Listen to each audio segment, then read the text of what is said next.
The Freemasons are a society of secrets that most people in the world have heard of. Most people believe that Freemasonry is just a fraternity, a secret club, if you will, full of old men who hang out together. If you were to ever ask a Mason what do they do in their lodge, you will most likely be told that Masonry is an organization that helps good men become great men and promotes values like honor, responsibility, and charity. But if Masonry was this great organization with such good values, why is it so secretive? Usually when people operate in secrecy, they do it to hide their nefarious behavior. So if Masonry is this society of honor and charity, what do they have to hide? Well, according to a 32nd degree Mason, Masonry isn't as innocent as it's portrayed. In fact, he revealed why the organization keeps so many secrets in the first place. After watching this video, you will know what Masonry is hiding and what it's truly about. Hey guys, I hope all is well. Welcome back to The Truth Is, where I drop new videos every other day exposing the truth. In today's episode, we will be talking about an interview a 32nd degree Mason gave exposing the craft. But before we begin, I just wanted to ask you guys to like, comment, and subscribe so we can get this video seen by everyone who needs to see it. I want to thank you all.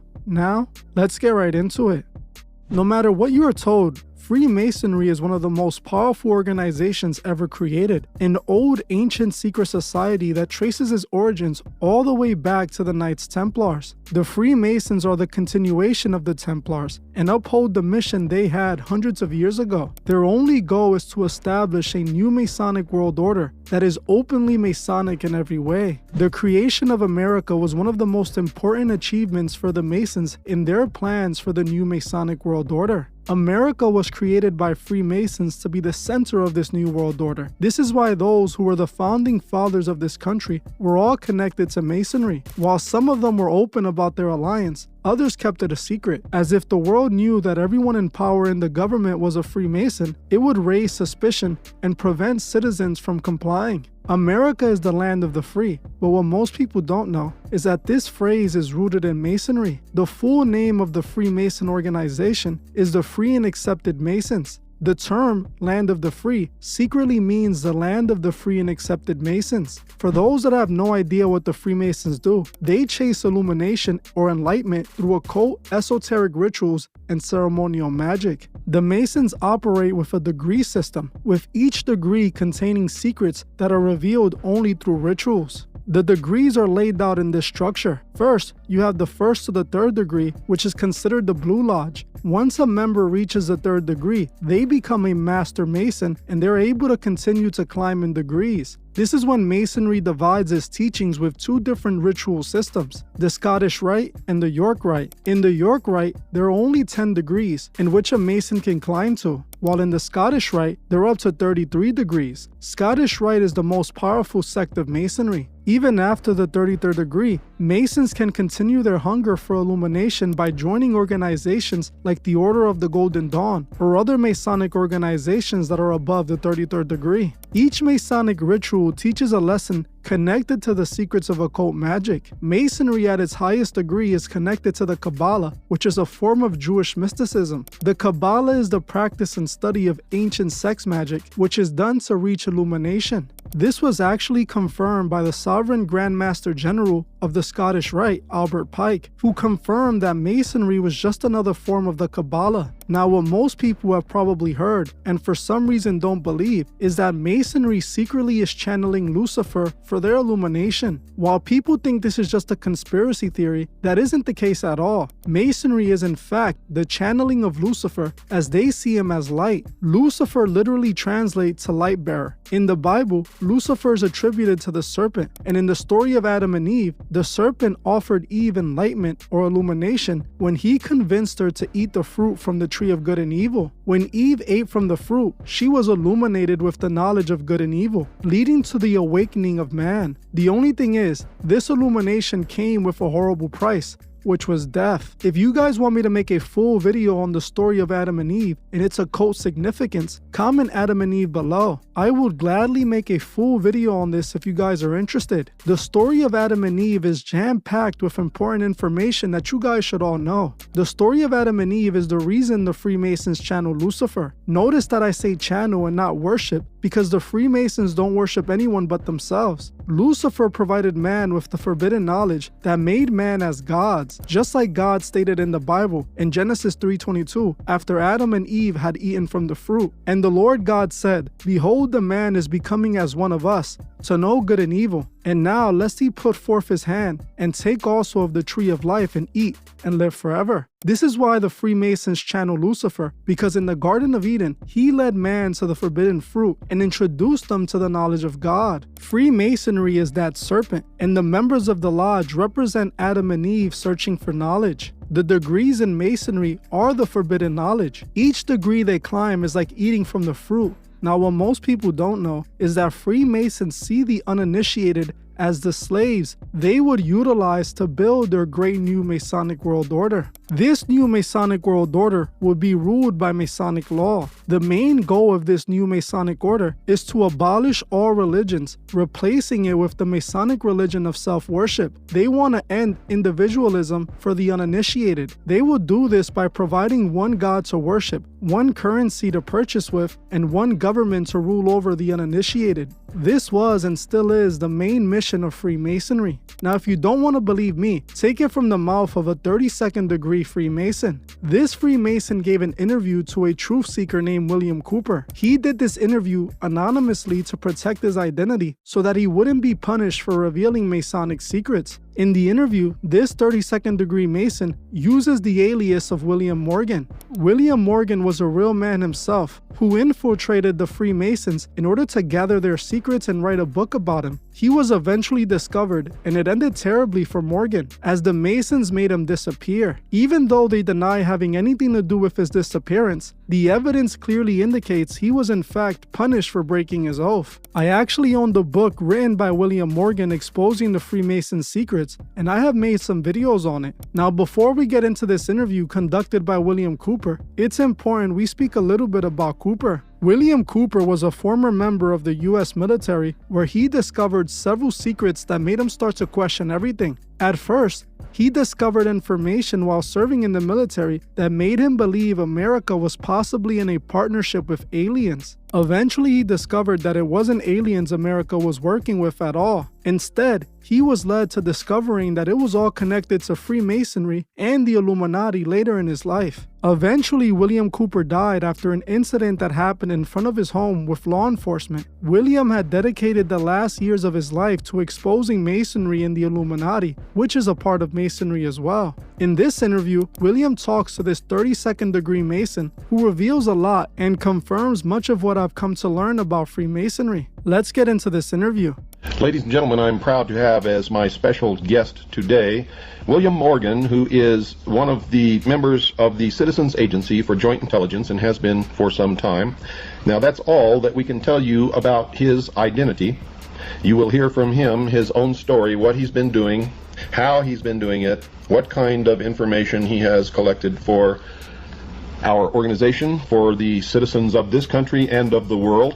And we're going to talk about, well, I guess you just have to call it undercover operation. This man has been undercover for the Citizens Agency for Joint Intelligence, and I remember several episodes of the show before, sometime during the series that we call the Mystery Schools, which we've done, I believe, 19 hours of broadcasting covering that subject. I told you that we had infiltrated the lodge, the Mystery Schools, Mystery Babylon. In fact, we have not only infiltrated it once, but many times in this country and in lodges around the world. So the information that we're giving you on the Mystery Schools is not conjecture. It does not come from a bunch of people sitting around making up information. It comes from the books printed by the Mystery Schools themselves. It comes from our members who are actually in the lodge, and we check, double check everything that they bring to us. Please welcome to the hour of the time, William Morgan. Thank you, Bill. You can call me Will, and I really appreciate that gracious and honorable introduction. Well, we're certainly appreciative of everything that you've done. Tell us, Will, how long have you been associated with the Mystery Schools? For over 2 years now. I became a Mason in June of 1991. And what happened? I mean, how did you ever even know about Freemasonry? At first, before I was exposed to your information, I was under the impression, as most people are, that they were a philanthropic organization dealing mostly with charity or possibly even in some way associated with unions. And as most CAGI members have come to know, that is entirely not the case. Did you have friends who were Freemasons? Yes, I worked with somebody who was a Freemason, and I've come to find out that that is usually the most common way that a person is exposed to the craft as they call it.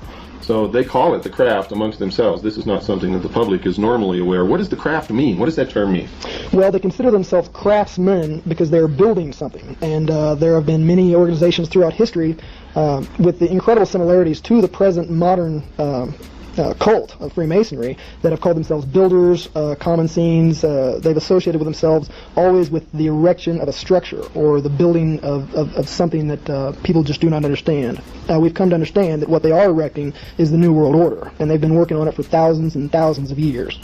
That's correct. Now, did your friend or friends try to proselytize you or talk you into joining the lodge?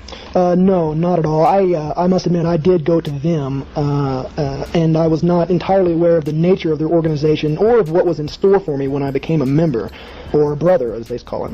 Now, if you had not joined CAGI, would you still be sort of in the dark about the true meaning of Freemasonry? Or do the members really learn the truth about the organization during their period of time there? Had I not joined CAGI, I would be as empty-headed and as trusting as sheeple as most of the Freemasons in America and across the world are today. They are not taught what the craft is about. They do not question authority at all.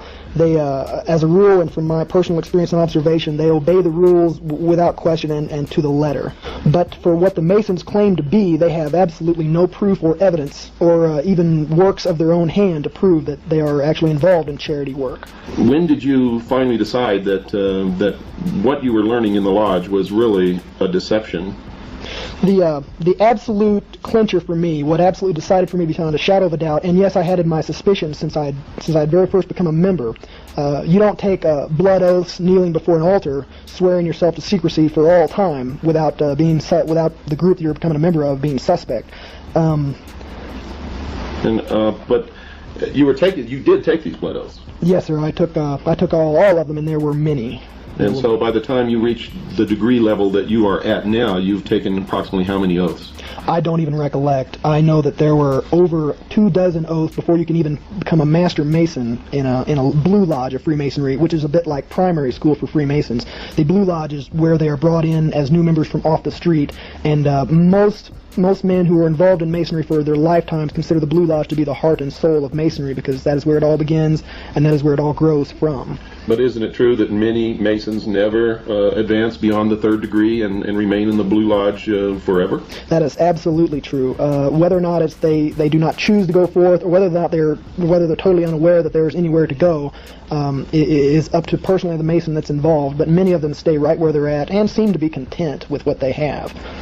So these Master Masons who claim that they know everything about Freemasonry and that they've been a Master Mason for 20 years, do they really know anything? They know absolutely nothing. They have been completely deceived from the very first day they entered the lodge. They have been lied to regularly about the nature of the craft, the work of the craft, and the charity of the craft. My own lodge that I'm a member of considers its charity work for the entire last year to be the donation of $100, which is a little more than the dues yearly for 3 members. They gave $100 to a needy family, and through these very, very shallow and superficial acts, they consider themselves to be one of the greatest charity and brotherhood organizations ever to walk the face of the earth. A recent thorough investigation of the Shriners, who have literally made their reputation upon the fact that they contribute tremendous amounts of money to charity, but the investigation disclosed that of all the money they take in, less than 3% actually goes to any charity. Were you aware of that? No, actually I was not. I'm not a member of the Shrine, but I have been exposed to some of their numbers.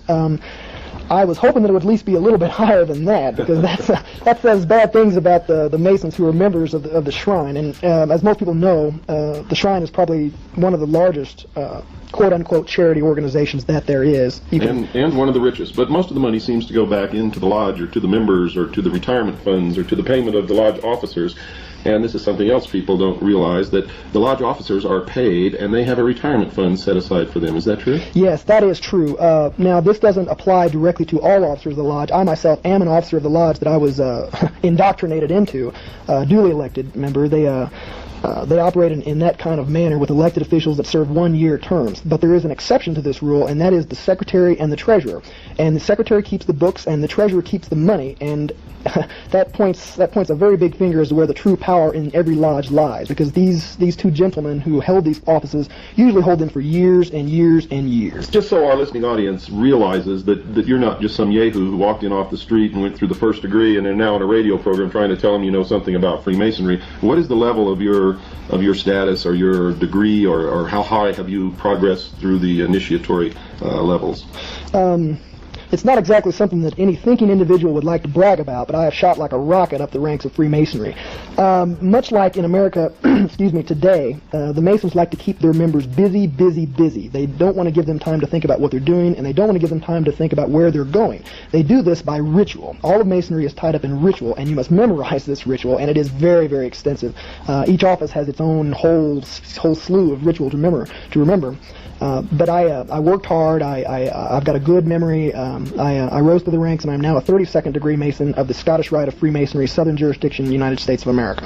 And this is the same branch of Freemasonry that Albert Pike belonged to, that created the Ku Klux Klan, the B'nai B'rith, and the branch off the B'nai B'rith called the ADL, or Anti-Defamation League. Is that correct? Absolutely true. Albert Pike is considered to be a demigod among Freemasons, and actually a source of light all of his own. He took the Scottish Rite of Freemasonry, which did exist for some time before him. He took it after the Civil War and turned it into what it is today. He incorporated much of the pagan symbology into the degrees that are still used and practiced today. His name is revered. I've seen a bigger than life-size bust of complete bronze of Albert Pike that was created for $25,000. Some of that money was mine, by the way. They treat him next to godhood in the Scottish Rite of Freemasonry. Were you aware that Albert Pike was in constant communication and in concert with Giuseppe Mazzini in creating, not only creating, but Albert Pike at one time was the sovereign grand commander of all Freemasonry in the world, and operated in concert with Giuseppe Mazzini in control of what we now know is the world body known as the Illuminati? The name Mazzini is familiar to me, and I have come across its connection to the Illuminati in my research, but no, I was not personally aware, and this comes as no surprise, because with the exception of my own personal research, most of my information comes from the archives of the lodges I have participated and visited, or from Freemasons themselves, and all information is questionable at best. Never once, with the exception of one word, have I heard any reference to the Illuminati, and yet my own research points exactly in their direction for the true source of the Masons' power and the reason for their concealment. But no, I did not know about Mazzini. Do the members of the lodge consider themselves to be illumined? All of them do. Without even knowing the definition of the term, the true definition of the term, they consider themselves illuminated. They go around, they have that secret little smile, and they generally talk, no, not generally, they always talk down about most of the other people in the world, and I've even heard grown men refer to fellow Americans, brothers, as profane, simply because they had not advanced through the ritual of Freemasonry. Now, this man is no dummy. You have to understand, within 2 years, he has risen from entered apprentice to 32nd degree Freemason of the Scottish Rite of the Southern Jurisdiction. Now, that's quite a distinction within the lodge, isn't it? Well, yeah, it can be considered as such. It does get a measure of respect from those who never advance past the 3rd degree of Master Mason. And what is the next step? After the 32nd degree, there is publicly known only one more degree of Freemasonry, and that is the 33rd degree. And you said publicly known. Does that mean that there's more? I suspect that there is, that there really is more. Do you know that for sure? No, I do not. I do not know it for sure. I've heard there's a man by the name of Reverend Jim Shaw who was well, he actually still is by Masonic law, who still is a 33rd degree Freemason. And when he became a 33rd degree, he knew another Mason who was going through the same ritual who said that he was going to advance even further because he had professed a support for the Luciferian doctrine that they preach. So what you have just said, this is coming from your mouth, a 32nd degree Freemason of the Scottish Rite. You have just said, I didn't prompt you, I didn't ask you the question. In fact, you just surprised me because I was going to lead up to this, but you just said the Luciferian doctrine. Can you explain that? I can explain that absolutely. Masons believe in light. It is a priority part of their entire ritual. Now, light to a Mason symbolizes knowledge and also intellect. And if you've paid attention to the Mystery School broadcast, you know who the patron god of intellect is. It is Lucifer. And in fact, his very name means the farrier or the bearer of light. Luce is Latin for light and fair for farrier. This is the true god of Freemasonry, and this is also, to my great shame, the god that I knelt at the altar before and swore my blood oath to. But when you did this, were you aware that you were swearing your blood oaths to Lucifer and not to the God of the Christian Bible? Absolutely not. Everything about Masonry says and publicly says that their God is the same God as any God, the God of Hindus, the God of Arab, the God of Christians. But it's just not so. It's a lie and it's a scam, and all you have to do is study paganism, nature worship, and the mystery religions of Babylon to see who that real God is. So you have done this study on your own, and you've checked out the publications and the doctrines and the symbology within your own lodge, and you've arrived at the conclusion that the God of Freemasonry is who? The god of Freemasonry is Lucifer, who is actually Satan, cast from heaven for one specific reason, and that is because he, like many other Masons, sought to attain godhood in his own time. And isn't that really the goal of Freemasonry, is by their works they will become God? Exactly. It is a matter of works. Salvation has nothing to do with it. There is no repentance of sin, and in their minds, mankind was never separated from God, but is able to be an equal to or superior to God. The only thing that bothers me in the performance of their religion is that they are attempting to control and manipulate the rest of us into a one-world totalitarian socialist government with a one-world religion that we will all have to bow down to, with Lucifer, or Satan, as the head of that religion, actually incarnated in a human body. They intend to install Lucifer upon the throne of the world.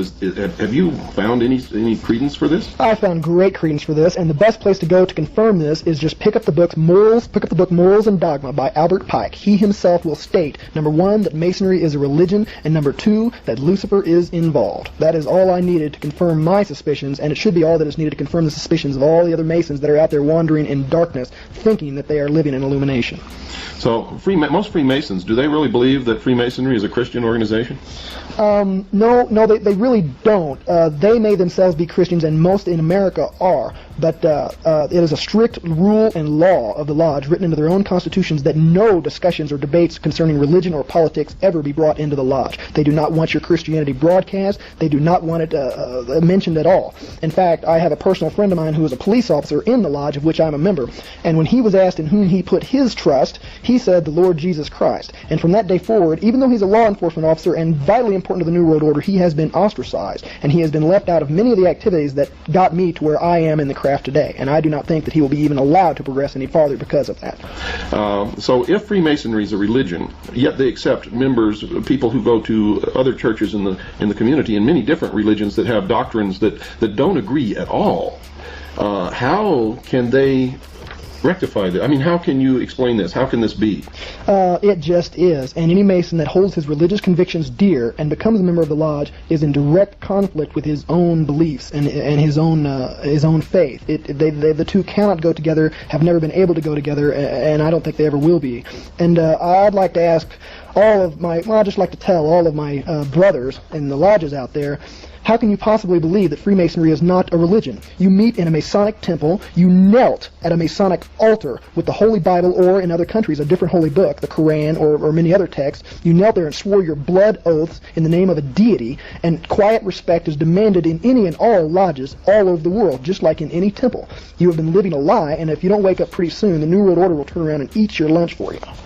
Isn't it a fact that they believe they're going to be an integral part of this New World Order, however most of them really will not be? This is the great joke. This is the punchline to the whole affair. They believe and see themselves as the priest and the priesthood of the New World Order. They think that when all things start falling apart, that they are going to be the ones that rise up phoenix-like out of the ashes, bring the world together, and deliver them into the hands of Lucifer. Like I said, they consider themselves builders, and what they're building is the New World Order, and it's being erected like a prison around us even as we speak. And the capstone, and you ought to take a look at the Great Seal of the United States to get a feel for this. The capstone of the New World Order, of the building that they're creating, is actually Lucifer himself. And isn't that the symbol of Lucifer, the all-seeing eye above the pyramid, the symbol of light? It actually began as the symbol of the sun, which was the symbol of the light, which was the symbol for Lucifer, and over the years it evolved into an eye. Christians are told that that is the eye of God, but nobody ever bothers to ask which God or who. What's the name of this God? And you know, if a Muslim were to ask in the Middle East, they would say it's the eye of God, and they would think that it was the eye of Allah. And in the Far East, somebody might think it was the eye of Buddha. But this is never explained. In effect, it really began representing the sun. It became the eye. The sun has always been the representation of wisdom or the intellect or knowledge, which is all the Luciferian doctrine. It is the symbol for the light, Lucifer, the fallen angel, the Luciferian philosophy. These are facts. This is just the way it is. I'm holding in my hand this very moment a official Masonic medallion that is handed out to many Masons as a gift, especially at entered apprentices. At the very top, and taking up the main position in this medallion, is the all-seeing eye. And this eye is, just as Bill Cooper has said, a combination of the eye of quote-unquote God, and I stress that quote-unquote more than any other, and also it is the sun. It is a symbol of sun worship. The eye that I'm seeing, the lashes on the eye on this medallion that I'm holding, are actually the rays of the sun coming down to illuminate the fellow Masons. It is more than just a religion, as Albert Pike has professed. It is the oldest known religion. It is a pagan religion of sun worship. It is nature worship, and it is incredibly dangerous to free-loving people everywhere. It's part of the blood oath says that you can never, and you must swear this on penalty of very painful and bloody death, that you will never, ever release any of the secrets of Masonry to a member of the profane, to somebody out there in the big world. But when you become a Mason, and as I did, I always ask questions wherever I go. I asked some hard questions, and I got nothing. There were no answers forthcoming. They looked me straight in the eye, and they said, I can't tell you. How do you rectify what you're doing on this show with the oaths that you took, saying that you can't do this? Well, we've discussed this, and I have had some personal dilemmas that I've had to face, but I genuinely believe that when they do not tell me the whole truth about what I'm getting into, in fact, when they deliberately mislead me and deceive me about what I'm getting into, that must totally invalidate the contract or the oath of which I've sworn. It just cannot be any other way. They have lied, and I have been honest, and I have been forthcoming to them, but they have not returned it as such. And many of you are wondering if that's his real name. No, it is not. We protect CAGI members.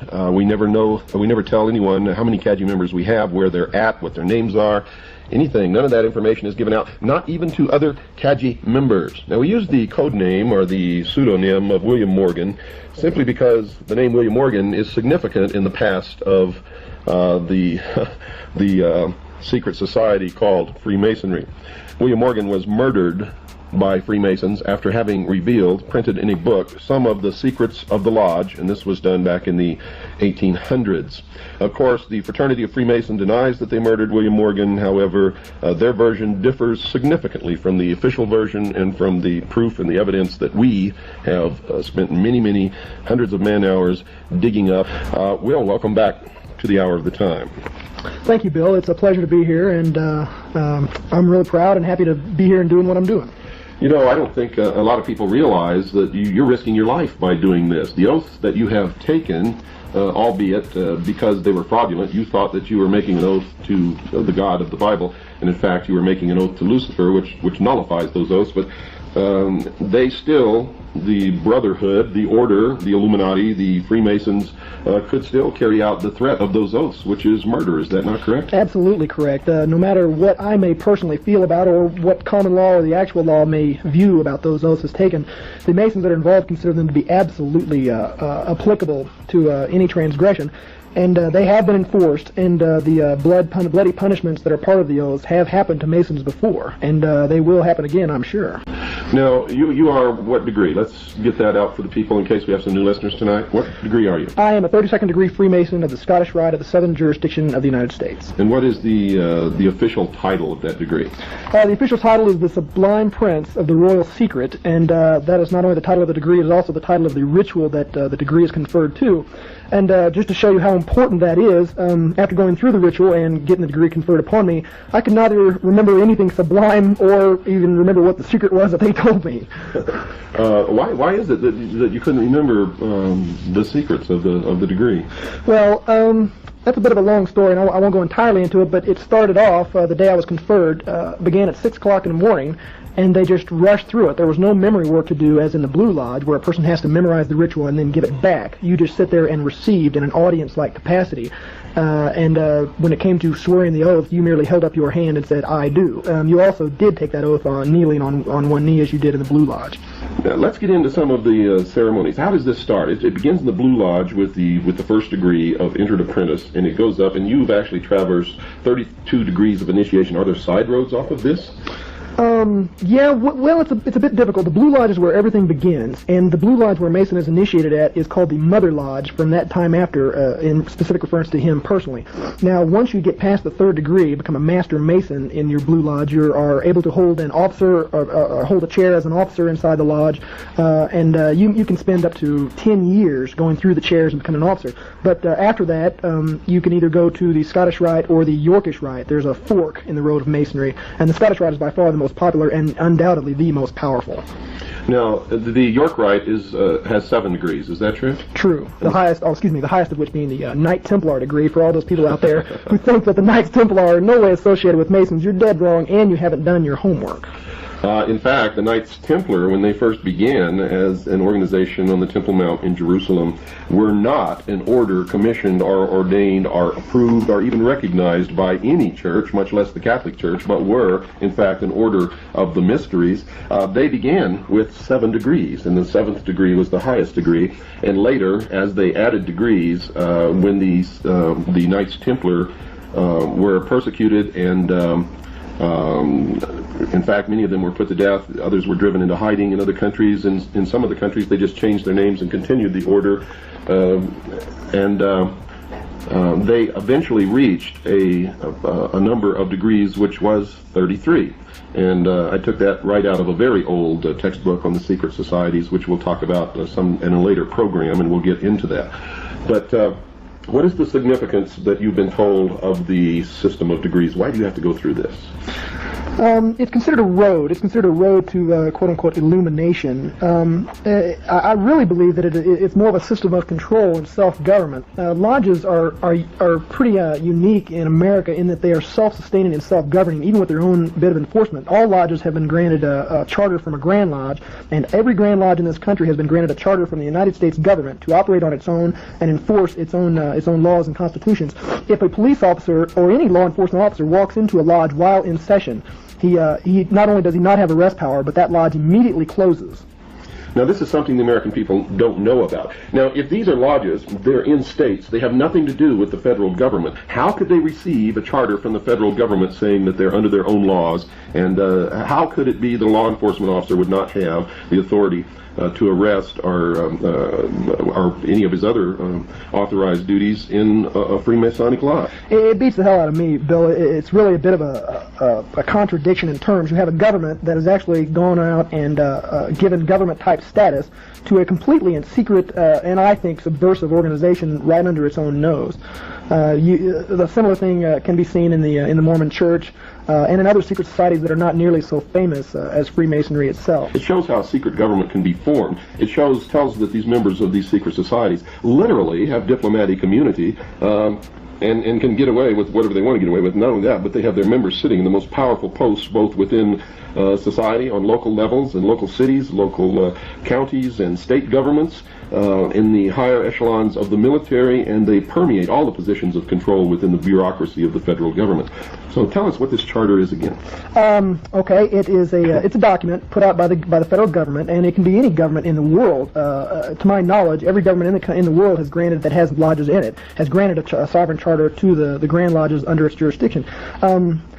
I really haven't done enough research to speak at length on the nature of the charter or what it exactly implies universally for Freemasonry, but I do know for a fact that a law enforcement officer, and we have many law enforcement officers in our lodge, from state troopers to policemen to military policemen, they're not cops when they walk into the lodge. They leave their power, their badges, and their guns outside, and they do so willingly. That's a pretty good example, but I think the best example comes from the Knights of Malta. And here's another one for you guys out there that haven't done your homework. I'm reading from the glossary of a book entitled Freemasonry, a celebration of the craft, which is put out by the craft itself, and it defines Knights of Malta as a Christian Masonic degree based upon the medieval Knights Hospitallers and emphasizing the Christian virtues. Well, you can leave the Christian out of it if you like, but what's interesting about the Knights of Malta is they actually do have diplomatic immunity as an organization. They can bring goods in and out of this country without going through customs, and they cannot be arrested or they cannot be detained or charged with any crime by any law enforcement officer in the country. They're above sovereign. As far as I know, they're above most government officials that are in the land. That's a fact, and they actually carry diplomatic passports. I know several people personally who are members of the Knights, the Sovereign Order of the Military Knights of Malta, and they carry diplomatic passports and they began as citizens of the United States of America. Now, what happens when a police officer, and most police officers we have discovered, or at least the ones who make law enforcement a career, and most, if not all, judges sitting upon benches in this country are Freemasons. What happens when you're speeding down a highway and you're stopped by a law enforcement officer? What happens when he sees the Masonic emblem on your windshield? Usually what you have is a direct turnaround in attitude. I myself am a young man.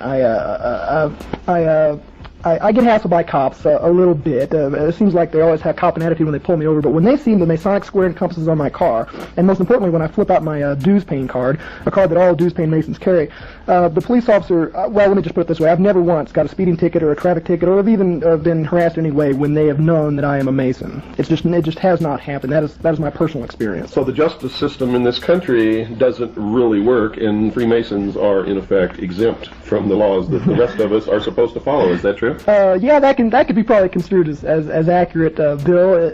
Although I disagree, it does work. It just doesn't work the way most people think it works. It works for them and with them and around them, and it works on the rest of you. That's right. Now, what happens when a Freemason goes into court against someone who's not a Freemason and the judge is a Freemason?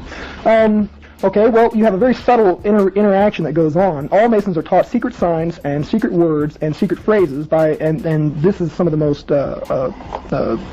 this is what they don't want revealed more than anything else. You can stand in a particular position, you can hold your arms in a particular position, you can speak certain words, the widow's son, traveling man, keywords and phrases that will let this judge know that you are a Mason. And you can almost guarantee that he is a Mason too, or else he wouldn't have been able to lock down a lasting career in the judiciary. That's correct. And that would explain why some people just don't seem to ever get prosecuted for anything, and others who may commit the same crime or a much lesser offense seem to be inordinately punished, given such a heavy burden of punishment, while others who have done the same thing receive either nothing or a pat on the wrist. Well, brothers look out for each other. It's just the way the system works. It's a buddy system. It's a you scratch my back, I scratch yours. As a matter of fact, in the oath that a Mason swears, he swears that he will uphold and defend a fellow Mason, in any problem that he may encounter, treason and murder alone excepted, but they left at their election, which means that even if a fellow Mason is a traitor to his country, we know that could never happen. If he's a traitor to his country, his brother Mason has his own choice whether he wants to turn him in or not. He is not obligated to do so, and obeying the laws of Masonry above the laws of the land, he's probably not even going to consider it. So, in other words, one way of infiltrating and controlling our society and our government, both on a local, state, and national level, and the military, is for one of the Freemasons to get into a position where he can then appoint or hire Freemasons below him. When people come to apply for that job, who gets the job? That's self-explanatory. The Mason will get the job every time. Another part of the oath is that you will look out for the interest of your brother Masons in whatever capacity they may be in.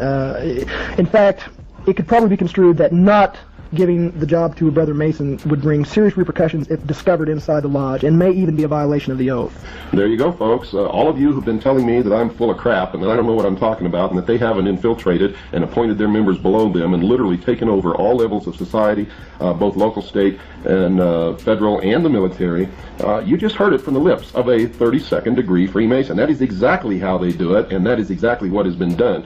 You have to understand that since this country was conceived and brought into reality, Freemasons have controlled it. And their goal always, from the beginning, was to bring about a one-world totalitarian socialist government. Our forefathers knew full well the foibles of human nature. And this country was described in their own words as the great experiment. And the experiment, folks, was to find out if we truly could be responsible, could rule ourselves, would not give in to the foibles of human nature and give our country and our individual freedoms and rights away. But they knew when they did it that that's exactly what would happen, because they were probably the best at understanding human nature of anyone that I've ever read. And I've read all of their writings and letters and works and the Federalist Papers and everything else that they've done. And they knew full well that this people would give away what they built. And they knew that if we could be responsible, if we would not be apathetic, if we would not cave in to the desires of socialism, to the weaknesses of human nature, that this would have been the New World Order. We have failed, not them. They gave us every chance, folks. So don't get mad at our forefathers. Would you concur with what I've just said? I couldn't argue with you, and I wouldn't want to start an argument with you, Bill. I have heard higher level Masons refer to the United States in their writings and in person as a Mason nation. It is erected by them. If you look at the signers of the Declaration of Independence, if you look at the forefathers, you'll see who was involved at the very beginning of this thing. And I'm not saying that all our forefathers are bad or evil. They certainly are not. They created the greatest nation ever known to man. But some of them were Illuminati, and there's no denying that. The course that they set us upon was in the end self-defeating for us. As you heard for yourself, this 32nd degree Freemason basically confirms all I have been revealing about the Lodge. He confirms that the Freemasons truly follow Lucifer because he is the light bearer who led humanity to the forbidden knowledge. This was confirmed by Albert Pike himself in a book that I actually own called Morals and Dogma. The Masons see Lucifer as their teacher, teaching them how to rebel and become illuminated. The 32nd degree Mason also talks about the oath Freemasons take that if broken is punishable by death. The Masons take oaths several times per degrees that have different punishments if broken. They also take an oath to protect each brother. The 32nd degree Mason states that this is especially present in the judicial system, with most judges and high-level policemen being members of the Freemasons. He claimed that Masons are obligated to protect fellow Mason brothers, meaning that if a judge is a Freemason and the person being tried is a Freemason, the judge would not punish the Mason brother and actually help them out of the situation. I actually just made a whole video about why NBA Youngboy is always set free from prison no matter what he does. Like I explained, he's a Freemason. This is why he always gets a break. Same thing with Young Thug, who openly admits that he's a Freemason, and it's why he beats all of his cases. I'm a Mason. I beat all my cases. This is also something Hollywood has openly revealed in one of their old TV shows from the 90s. In the show News Radio, they revealed that Freemason judges protect Freemason brothers. In season 3, episode 15, they literally openly reveal it and use the real word for the Master Masons, which is tubocaine, as the code that Masons tell judges to be set free. That all federal, state, and local judges are members of a certain obscure sect of the Freemasons. Now, hold on. Our strategy is that all judges are Masons? There's more to it than that. Like what? Well, there's a secret Masonic word which, when uttered, obligates judges to rule in your favor. Then they have to go paddle each other off in a secret cave somewhere. Damn. Come on, Joe, give it up. Tubocaine. Tubocaine? Tubocaine? What the hell does that mean? I have no idea. Master Builder awaits the pyramids. I beg your pardon? I bet you do. Do you have anything to say in your defense? Tubocaine? I hereby find in favor of the guy or the judge.